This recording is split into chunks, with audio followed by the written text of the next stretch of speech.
अस्सलाम वालेकुम students again. जो हमारा नेक्स्ट टॉपिक है वो ट्रेनिंग है। एचएनएस training is a planned formal process of acquiring and practicing knowledge and skills in a relatively safe environment। जो हमारा हेल्थ और सेफ्टी का जो ट्रेनिंग है वो एक प्लान और फॉर्मल प्रोसेस है, यानी पहले से उसको हम प्लान करते और एक बाकायदा एक फॉर्मल तरीका होता है जिसमें हम लोग नॉलेज को एक्वायर इन्हें हासिल करते और उस नॉलेज को हम लोग प्रैक्टिकल शक्ल में लेके आते और उसमें हम लोग जो है एक स्किल्स हमारे अंदर डेवलप होता है और वो एक सेफ एनवायरनमेंट में उस स्किल्स को और उस नॉलेज को प्रैक्टिस करते। तो एक ट्रेनिंग होते है, इसको हम दूसरे लफ्जों में तरबियत, काम करने का तरीका, वो सब कुछ ट्रेनिंग में हमें बताया जाता है कि हम लोग एक काम किस तरीके से सेफ होगा जिसमें हमें कोई नुकसान ना हो या किसी दूसरे वर्कर को नुकसान ना हो, इसलिए हम लोग ट्रेनिंग देते हैं, सेफ्टी ट्रेनिंग देते हैं। ठीक है। Training has a dramatic effect on safety related behaviour. फिर ये जो ट्रेनिंग है ये हमारा जो बिहेवियर है, जिन्हें हमारा जो सेफ्टी के बारे में जो बिहेवियर है उस पर एक ड्रामेटिक इफेक्ट असर होता है ट्रेनिंग का। Without training workers try to do their job by copying others, doing the job the way they think is best. यानी जब कोई ट्रेनिंग नहीं दिया जाता है किसी ऑर्गेनाइजेशन में या कोई बंदा जो ट्रेन न हो तो वो जो अपना काम करते हैं या किसी दूसरे बंदे को कॉपी करते हैं, इन्हें नकल करते हैं उस कि वो किस तरह काम कर रहे हैं, या वो जो जॉब है या जो काम है वो जिस तरीके से वो खुद सोचते हैं कि काम इस तरीके से होना चाहिए तो वो उसी तरीके से करेगा। इन्हें ट्रेनिंग के बगैर जो वर्कर्स है या जो भी बंदा है वो कोई काम तो या तो दूसरे बंदे को देख के वो काम करेगा या जो उसको सही नजर आता है उस तरीके से वो काम करेगा। Training helps worker to understand hazards and risk. जो हमारे हेल्थ और सेफ्टी की ट्रेनिंग है उसमें यह है कि हम इस ट्रेनिंग की वजह से जो वर्कर्स है, जो लोग जो हमारे कंपनीज में काम करते हैं, वो हजर्ड्स को और रिस्क को वो पहचानते हैं कि हजर्ड्स क्या है, इसमें रिस्क क्या है। देन रूल्स एंड प्रिकॉशंस, और जो रूल्स और प्रिकॉशंस है वो काम करने के या जो साइट में जो हम लोग काम करते हैं जिधर जिस कंपनी के रूल्स और प्रिकॉशंस है उसके बारे में भी ट्रेनिंग में बताया जाता है। इमरजेंसी प्रोसीजर्स, जो हमारा इमरजेंसी प्रोसीजर है, अगर कोई आग लग जाए, कोई आग की इमरजेंसी हो या कोई दूसरा इमरजेंसी हो, फॉर एग्जांपल हम लोग अगर ऑयल फील्ड में काम करते, H2S हाइड्रोजन सल्फाइड गैस की इमरजेंसी हो तो हम कौन सा प्रोसीजर को फॉलो करेगा उसके बारे में बता देते हैं। Who to contact with concerns, और इसमें किसी कोई इमरजेंसी हो या कोई भी मसला हो या कोई भी, हम लोग किसके साथ कांटेक्ट करेगा किसी इमरजेंसी में उसके बारे में बताए जाते हैं। लिमिटेशंस एंड रिस्ट्रिक्शन के बारे में बताए जाते हैं। जो साइट्स के कुछ ऐसे जगह होंगे कि उसमें कोई नुकसान भी हम में हो सकते हैं तो उधर हमें बताया जाता है कि प्रॉपर पीपी के बगैर उस जगह पे नहीं जाना चाहिए। फॉर एग्जांपल ऑयल फील्ड्स में कोई ऐसे एरियाज भी होते हैं कि जिसमें हाइड्रोजन सल्फाइड यानी H2S गैस ज्यादा होते हैं तो उधर बगैर रिस्पिरेटरी मास्क कोई भी बंदा नहीं जा सकता। पर्सनल सेफ्टी रिस्पॉन्सिबिलिटी के बारे में बताया जाता है ट्रेनिंग में। Consequences of breaking rules including discipline procedures, और यह भी हमें बताया जाता है, इन वर्कर्स को बताया जाता है कि अगर कोई रूल्स तोड़े उसके उसके उसके लिए डिसिप्लिनरी प्रोसीजर यानी कायदा कानून क्या होता है, उसको कौन सा सजा देगा, ये सब कुछ ट्रेनिंग में बताया जाते हैं। ट्रेनिंग अपॉर्चुनिटी किस किस जगह में हम लोग ट्रेनिंग देगा। इंडक्शन ट्रेनिंग न्यू एम्प्लॉयज, याद रखना है, ठीक है, ये इंटरव्यू में भी पूछा जाता है और पेपर में भी आता है। जो इंडक्शन ट्रेनिंग है कंपनी में जितने भी न्यू एम्प्लॉयज या नए लोग आते हैं तो उनको इंडक्शन ट्रेनिंग लाजमी दिया जाता है, ठीक है। Then job change, new hires following a change in job. कोई भी बंदा कोई जॉब चेंज करते हैं तो दूसरे जॉब में जब वो जाते हैं तो उसका ट्रेनिंग दिया जाता है उसको, क्योंकि उसमें नए नए हजर्स होते हैं, इसलिए उसको ट्रेनिंग दिया जाता है। Then process change, new hires settled with new ways of working. तरीका चेंज हुआ है काम करने का तरीका। पहले हम कोई काम कर रहे थे मैनुअली, फिर उधर कोई मशीनरीज लेके आए तो तरीका चेंज हो गया, तो उसमें लाजिमी बात है कि न्यू हजर्स होते, खतरात होते हैं, तो उसके बारे में बताया जाता है कि ये हम इसको किस तरह, ये तरीका किस तरह, किस तरीके से हम लोग काम करेगा। New technology, new hires settled with plant and equipments.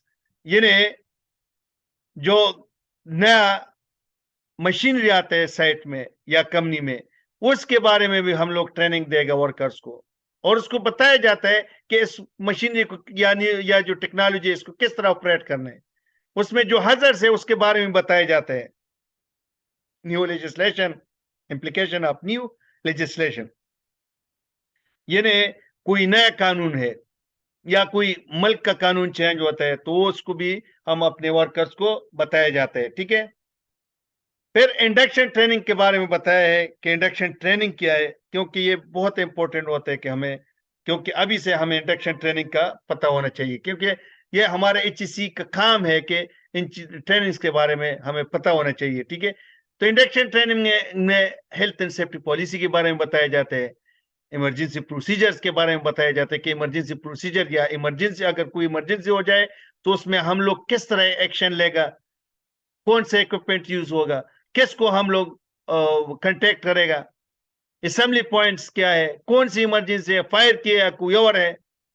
First aid का ट्रेनिंग, इसमें फर्स्ट एड के बारे में बताएगा इंडक्शन ट्रेनिंग में। स्पेसिफिक साइट हजर्स एंड कंट्रोल्स, और जो हाई साइट में या जो वर्क प्लेस में जो हजर्स होते हैं, खतरात होते हैं, और उस खतरात को बचने के जो तरीके हैं उसके बारे में बताया जाता है। वेलफेयर फैसिलिटीज, वेलफेयर फैसिलिटीज क्या है, टॉयलेट्स, ट्रांसपोर्टेशन, डाइनिंग हॉल या कोई और जो सहूलियात है उसके बारे में बताया जाता है। सेफ मोमेंट, सेफ मोमेंट मतलब यही है कि जो हमारे ट्रांसपोर्ट है, जो हमारे व्हीकल्स है या जो भी व्हीकल्स हमारे साइट में आता है उसका स्पीड कितना होना चाहिए, उसके लिए कौन सा रूट होगा, वर्कर के लिए कौन सा रूट्स होगा, इन पेडेस्ट्रियन इन पैदल चलने वाले का कौन सा रूट्स होगा, गाड़ियों के लिए कौन सा रूट्स होगा। तो एक सेफ मोमेंट, ठीक है, एक महफूज मोमेंट, इसके बारे में बताया जाता है। एक्सीडेंट एंड इंसिडेंट रिपोर्टिंग, और ये भी इंडक्शन ट्रेनिंग में बताया जाता है कि कोई भी एक्सीडेंट्स हो या कोई भी वाकया हो, इन नियर मिस हो या जो भी है, उसको आप लोगों ने रिपोर्ट करना है, और उसका तरीके बताया जाता है कि किस तरह रिपोर्ट करने। कंसल्टेशन अरेंजमेंट्स, फिर कोई भी मसला हो किसी वर्कर को, वो उसका वो कंसल्ट किस तरह करेगा किसी सीनियर बंदे के साथ, उसके अरेंजमेंट्स, उसका तरीका, उसके लिए जो इंतजामात है उसके बारे में बताया जाता है कि जो फार्म यूज होता है या जो कुछ तरीका होगा ना वो बताया जाएगा इस ट्रेनिंग में। सेफ्टी रूल्स, जो साइट्स में सेफ्टी रूल्स है उसके बारे में बताया जाता है। सेफ्टी रूल्स फॉर एग्जांपल कि जो भी बंदा आता है बगैर पर्सनल प्रोटेक्टिव इक्विपमेंट के बगैर कोई भी बंदा साइट में एंटर नहीं होगा। दूसरा, साइट में जो भी बंदा गाड़ी लेके आता है उसका 20 kilometre for example 20 kilometre per hour speed होगा।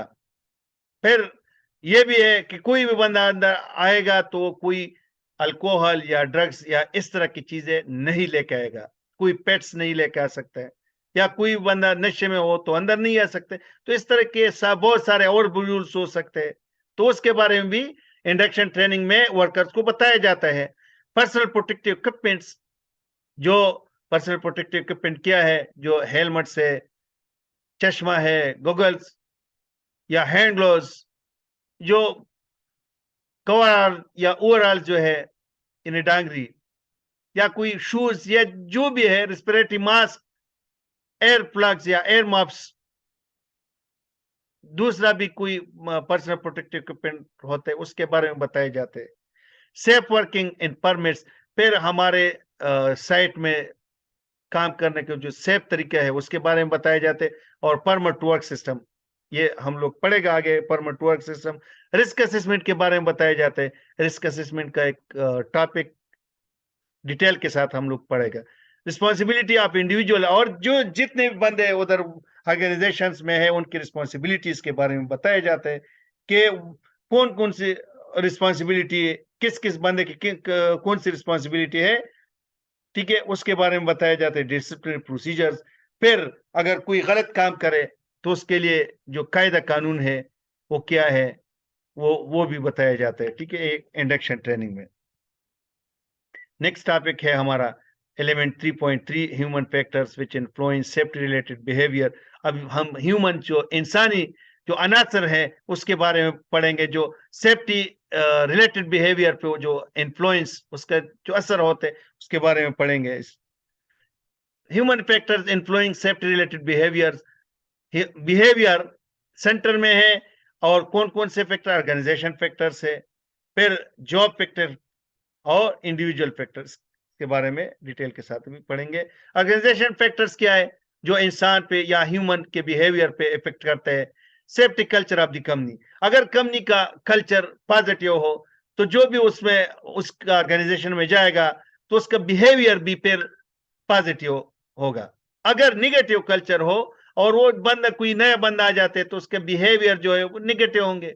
कमिटमेंट इन लीडरशिप, कंपनी का जो टॉप मैनेजमेंट है वो और उनका जो लीडरशिप है वो कितने कमिटेड है हेल्थ और सेफ्टी के साथ, ये भी डिपेंड करते हैं। अगर वो कमिटेड नहीं है तो फिर इसका भी असर होता है वर्कर्स पे या ह्यूमन बिहेवियर पे। Resources available help for health and safety, किसी कंपनी में जो हेल्थ और सेफ्टी के लिए रिसोर्सेज अवेलेबल है या जो दूसरे रिसोर्सेज है, ये भी ह्यूमन बिहेवियर, यानी इंसान के जो बिहेवियर है उस पे असरअंदाज हो सकते हैं।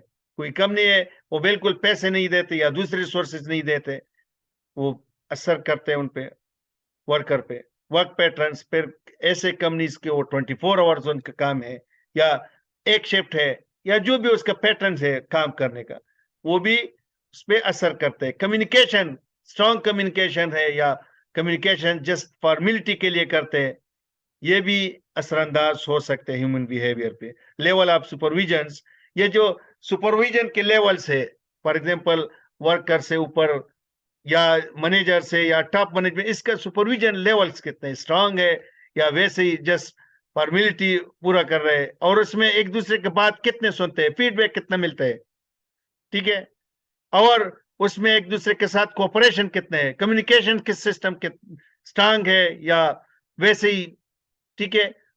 तो ये लेवल ऑफ सुपरविजन, ये भी ह्यूमन बिहेवियर पे इफेक्ट हो सकते हैं। पेयर ग्रुप प्रेशर, कंपनीज में पेयर ग्रुप लाजिमी होते हैं, ठीक है, क्योंकि दोस्त बनते हैं। इसके अलावा एक फॉर्मल ग्रुप भी होते हैं, ठीक है, किसी ट्रेड का ग्रुप होते हैं, कारपेंटर्स का, मेसन्स का, वेल्डिंग्स वालों का, या कोई डिफरेंट ग्रुप्स हो सकते हैं, तो उनका भी एक दूसरे के ऊपर असर होता है, प्रेशर होते हैं, ठीक है। तो ये भी ह्यूमन बिहेवियर पे असरअंदाज हो सकते हैं।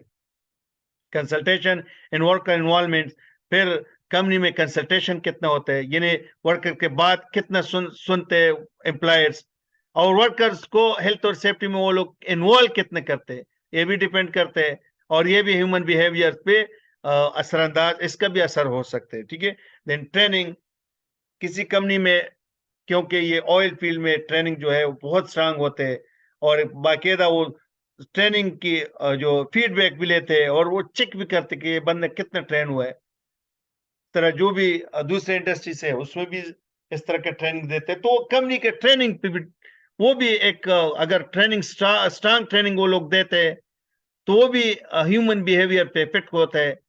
अगर ट्रेनिंग सही हो तो जो बंदा उसको ज्वाइन करते है उस कंपनी को, तो वो भी उसका जो ह्यूमन बिहेवियर है वो भी पॉजिटिव तरीके से वो एक्ट करेगा, ठीक है।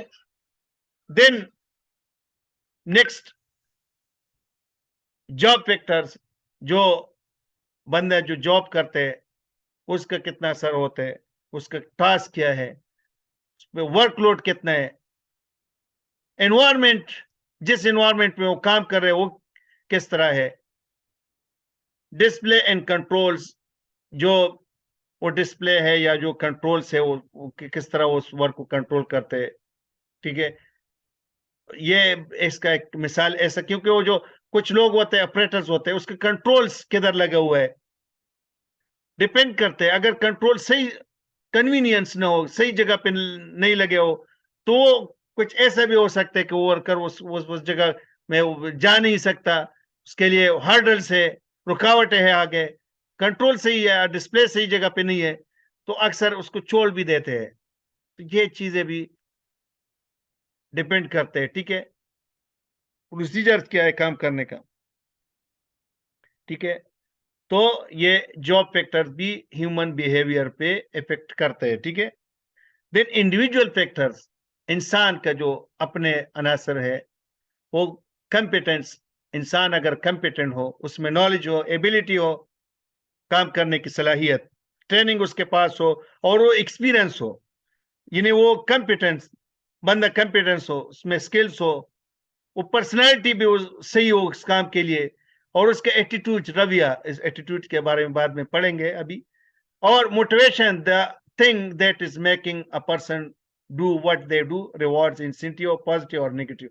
यानी मोटिवेशन एक ऐसा चीज होता है कि किसी भी कंपनी में अगर किसी वर्कर्स को आप मोटिवेट रखना चाहे, यानी आप इस तरह चाहे कि हम लोग ये चाहते हैं कि अगर ये बंदा सेफ्टी के साथ काम करे, तो उसको हम लोग मोटिवेट करेगा। वो किस तरह मोटिवेट करेगा, उसके लिए कोई रिवार्ड सिस्टम या कोई इंसेंटिव देगा, ठीक है। उसको इंसेंटिव क्या है, उसको कुछ कैश इंसेंटिव मंथली बेसिस पे देते हैं, या कोई सर्टिफिकेशन भी देते हैं, मैन ऑफ द मंथ की सर्टिफिकेशन, ठीक है। या कोई और कोई गिफ्ट्स वगैरह देते हैं, तो उससे वो बंदा मोटिवेट होते हैं, और हर बंदा उसको देखते हैं कि यार नेक्स्ट मंथ मैं लूंगा ये चीज, मुझे नेक्स्ट मंथ में सेफ्टी की तरफ से परफॉर्मेंस सर्टिफिकेट्स मिलेगा मैन ऑफ द मंथ का, या मुझे कुछ कुछ रिवार्ड्स मिलेगा नेक्स्ट मंथ में। और ये मोटिवेशन के तरीके हैं, और ये ऑर्गेनाइजेशन में होता है, ठीक है। बड़े बड़े अवार्ड्स भी देते हैं, ठीक है, डिपेंड करते हैं कंपनी पे। और ये पॉजिटिव भी हो सकते हैं और नेगेटिव भी हो सकते हैं, जो मोटिवेशन से। लेकिन बीइंग एचईसी प्रोफेशनल, ये चीजें हमें अपने कंपनीज में इंप्लीमेंट करना चाहिए। हमें हर मंथ में मैन ऑफ द मंथ उसमें कुछ इंसेंटिव, कुछ कैश, ताकि वर्कर उससे मोटिवेटेड हो। कोई और गिफ्ट भी दे सकते हैं, ठीक है। एटीट्यूड क्या है? a person point of view or way of looking at something, how they think and feel about it। यानी एक बनने का जो व्यू है, जो नजरिया है, या जो सोच है किसी चीज के बारे में, वो किस तरह सोचते हैं उसके बारे में, ये एटीट्यूड है। और अगर किसी बनने का एटीट्यूड निगेटिव हो या पॉजिटिव हो, पॉजिटिव हो तो ओके, अगर निगेटिव हो तो उसको हम किस तरह चेंज करेगा, या पॉजिटिव हो तो उसको और भी किस तरह इंप्रूव करेगा, तो can be change bye education and training. अगर किसी ऑर्गेनाइजेशन में लोग के एटीट्यूड्स निगेटिव हो, तो उसको हम लोग एजुकेशन और ट्रेनिंग के थ्रू इंप्रूव करेगा। देन हाई इंपैक्ट इंटरवेंशन, कोई ऐसा चीज उसको दिखाएगा ताकि उसका निगेटिव एटीट्यूड चेंज हो जाए। फॉर एग्जांपल, जब ऑयल इंडस्ट्री में हम लोग जाते हैं ना, तो उससे पहले हमें बहुत सारे ट्रेनिंग देते हैं, और उस ट्रेनिंग्स में कुछ इस तरह वीडियोस दिखाते हैं कि उसमें अगर हम लोग, क्योंकि वर्कर पे इतना इम्पैक्ट होता है, या जो भी उस जाते कि उस जॉब पे, तो उस पे इतना इम्पैक्ट होता है कि वो बंदा बिल्कुल, उसके दिमाग पे इतना असर होता है कि अगर मैं उधर अनसेफ काम करूंगा तो मुझे ये उसका नुकसान होगा। वो इस तरह के कोई वीडियोस और कोई स्टोरीज या कोई इस तरह की चीजें बताते हैं, और उससे उस जो वर्कर है, उसका जो माइंड है, उसका जो निगेटिव एटीट्यूड है वो चेंज होता है। और फिर एनफोर्समेंट है, बजरिया ताकत, यानी एनफोर्समेंट, यानी हम लोग सेफ्टी डिपार्टमेंट होते हैं या कोई और उधर, वो भी एनफोर्समेंट के थ्रू भी आप वर्क करके एटीट्यूड चेंज कर सकते हैं। देन कंसल्टेशन, वर्कर के साथ आप कंसल्ट करते हैं, या एक बाकायदा इसका तरीका होता है कंसल्टेशन का, वर्कर को बता देते हैं, और वर्कर से उसमें आप लोग जो है उससे मुशावरत करते हैं, उससे फीडबैक भी लेते हैं। देन इन्वॉल्वमेंट, फिर नेगेटिव एटीट्यूड, अगर आप ऑर्गेनाइजेशन में नेगेटिव एटीट्यूड है तो उसको इन्वॉल्व कर लो, वो डिसीजन मेकिंग में इन्वॉल्व कर लो, और उनसे राय ले लो कि ये काम हम किस तरह करेगा, कि सेफ किस तरीके से सेव करेगा। जब आप उस बंदे से राय ले लेते हैं तो वो बंदा फिर अगर वो गलत काम करेगा या उसका एटीट्यूड नेगेटिव होगा तो वो यही सोचेगा कि मैंने ये राय दिया था, तो उसको इन्वॉल्व कर लो। ठीक है, तो ये हमें तरीके बताते हैं कि क्योंकि हम लोग तो सेफ्टी प्रोफेशनल है या सेफ्टी प्रैक्टिशनर है, इस तरीके से हम लोग जो निगेटिव एटीट्यूड वाले लोग हैं उस इस तरीके से हम लोग चेंज कर सकते हैं एजुकेशन ट्रेनिंग के जरिए, या हाई इंपैक्ट इंटरवेंशन, यानी कोई ऐसे वीडियोस या कोई इस तरह के स्टोरीज उनको बताते हैं ताकि वो लोग जो है वो उनके जो निगेटिव एटीट्यूड है वो चेंज हो जाए। या enforcement, consultation and involvement. Then next topic है रिस्क परसेप्शन। ठीक है, perception the way a person's brain interpret information sent to it by their senses. ये परसेप्शन क्या है कि एक बंदे का जो दिमाग है, जो ब्रेन है, उसको जो इंफॉर्मेशन मिलता है सेंसेस के जरिए, वो उसको किस तरह इंटरप्रेट करते हैं, वो परसेप्शन है। और ये इंफॉर्मेशन जो इंसान के सेंसेस है या जो हिस्सेस है, वो क्या है, साइट के जरिए वो इंफॉर्मेशन मिलता है, जिन्हें देखने से पता चलता है कि वो देखने से हमें पता चलता है कि ये डेंजर है या ये सेफ है या जो भी है, तो हमारा दिमाग फिर उसको इंटरप्रेट करते हैं और हमें बताते हैं कि इधर नहीं जाना है। फिर हेयरिंग, हमारे कानों से भी इंफॉर्मेशन आती है और ब्रेन में चली जाती है, और ब्रेन हमें बता देता है कि ये जो आवाजें है ये हमारे कानों के लिए सही नहीं है, डेंजर है। फिर स्मेल, ठीक है, सूंघने से भी पता चलता है कि ये जो स्मेल है ये डेंजर है, या टेस्ट चखने से भी पता चलता है कि सही नहीं है, क्योंकि वो ब्रेन को इंफॉर्मेशन मिलता है और ब्रेन विद इन इमीडिएटली वो डिसीजन, ये सब कुछ इमीडिएटली, क्योंकि अल्लाह की तरफ से होते है, इमीडिएटली वो डिसीजन होती है। फिर टच, हम किसी चीज को छू लेते हैं और उससे हमें पता चलता है, वो इंफॉर्मेशन ब्रेन को आता है कि डेंजर है या जो भी है। तो आप देख लेना मुआशरे में कुछ लोग, ये जो ब्रेन है ना, इंसान का जो दिमाग, ये सब कुछ वो दिमाग ही कंट्रोल करते हैं। अब देख ले कुछ जो लोग हैं जिनके दिमाग काम नहीं करते, हमारे मुआशरे में है, हर मुआशरे में है, हर जगह पे है। ठीक है, जो जिस बंदे का दिमाग काम नहीं करता तो उसका सेंसेस भी, उसके सेंसेस काम करते हैं, लेकिन जब उसका दिमाग काम नहीं करता तो फिर वो उसके उसे कोई परवाह नहीं होता।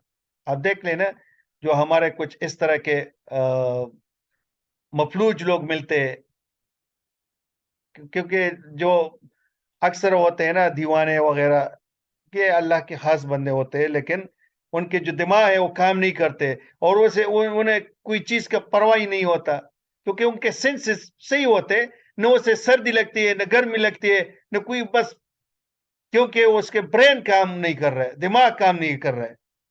ठीक है, तो ये जो दिमाग है इंसान का, ये एक बहुत इंपॉर्टेंट पार्ट है पूरे बॉडी का, और सब कुछ ये ऑपरेट करते हैं, और पूरा इंफॉर्मेशन जो है वो दिमाग इंटरप्रेट करते हैं, ये दिमाग आपको बताते हैं।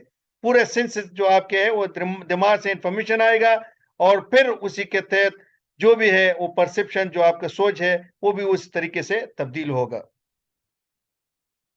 Factors that can distort a person perceptions of hazards and risk include, वो फैक्टर्स, वो अनासिर जिसकी वजह से किसी बंदे का जो परसेप्शन, जो सोच है, जो hazards का जो परसेप्शन है या रिस्क, वो किस तरीके से वो उसको नुकसान पहुंच सकते हैं या डिस्टॉर्ट हो सकते हैं।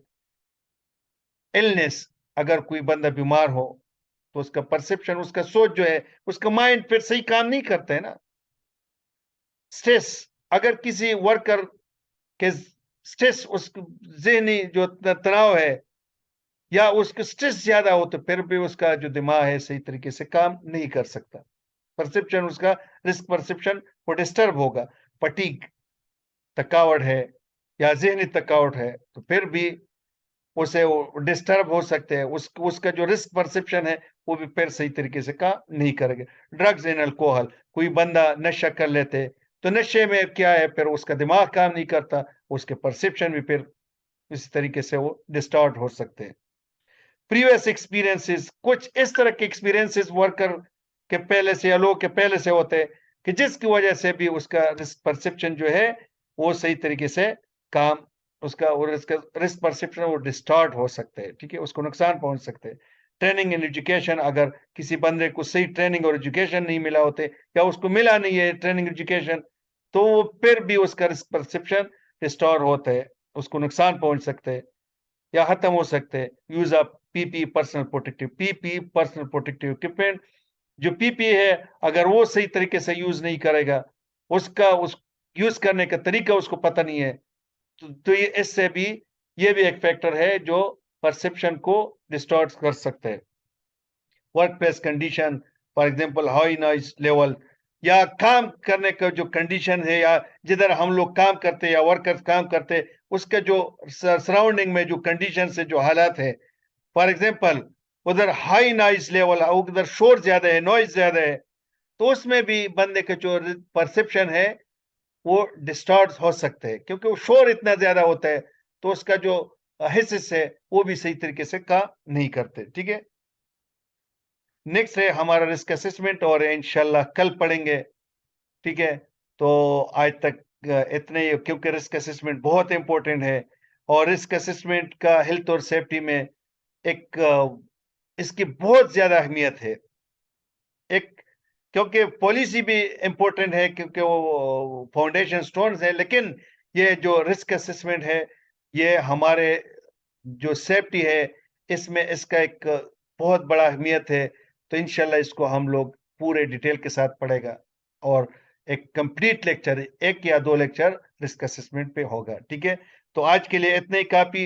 इंशाल्लाह कल फिर नेक्स्ट लेक्चर में नेक्स्ट टॉपिक का जो रिस्क असेसमेंट का टॉपिक है वो डिस्कस होगा इंशाल्लाह।